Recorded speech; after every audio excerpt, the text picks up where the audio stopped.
In today's video, I'm going to show you exactly how to insert VBA code in PowerPoint step by step. If you've never used macros before, don't worry. I'll walk you through everything from enabling the Developer tab to saving your presentation the right way so your code actually works. VBA, which stands for Visual Basic for Applications, allows you to automate tasks, create custom functions, and build powerful interactive presentations inside PowerPoint. By the end of this tutorial, you'll know exactly how to access the VBA editor and insert your own module. If this video helps you out, make sure to like and subscribe for more easy PowerPoint tutorials. Now, let's get started. The first thing we need to do is enable the Developer tab, because by default, it's hidden in PowerPoint. To do this, open PowerPoint and right-click anywhere on the ribbon at the top of your screen. From the context menu that appears, click on Customize the ribbon. This will open the PowerPoint Options window with the ribbon customization settings visible. On the right-hand side, you'll see a list of main tabs. Scroll down through that list until you find Developer. Once you see it, check the box next to Developer to enable it. After checking the box, click OK at the bottom of the window. You'll now see a brand new Developer tab appear in the ribbon at the top of PowerPoint.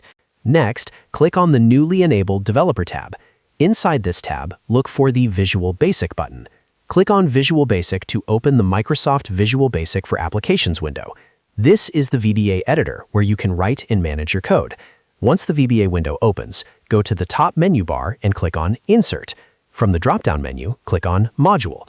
This will insert a new module into your project. You'll now see a blank code window appear on the right side. This is where you can type or paste your VBA code. Simply click inside the module window and enter your macro code. After inserting your code, you can close the VBA editor window to return to PowerPoint. Now, there's one very important step you must follow. If you save your presentation as a regular PowerPoint file, your VBA code will not be saved properly.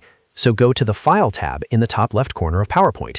Click on Save As, then click on Browse to open the Save dialog box. Choose and confirm the location where you want to save your file. Next, click on the Save As Type drop-down menu. From the list of file types, select PowerPoint Macro-Enabled Presentation, which has the extension .pptm. This format ensures your VBA code is stored correctly and will run when you open the file later. Finally, click Save. And that's it. You've successfully enabled the Developer tab, inserted a VBA module, added your code, and saved your presentation the correct way. If this tutorial helps you, make sure to hit that like button and subscribe to the channel for more PowerPoint tips and step-by-step software guides. I'll see you in the next video.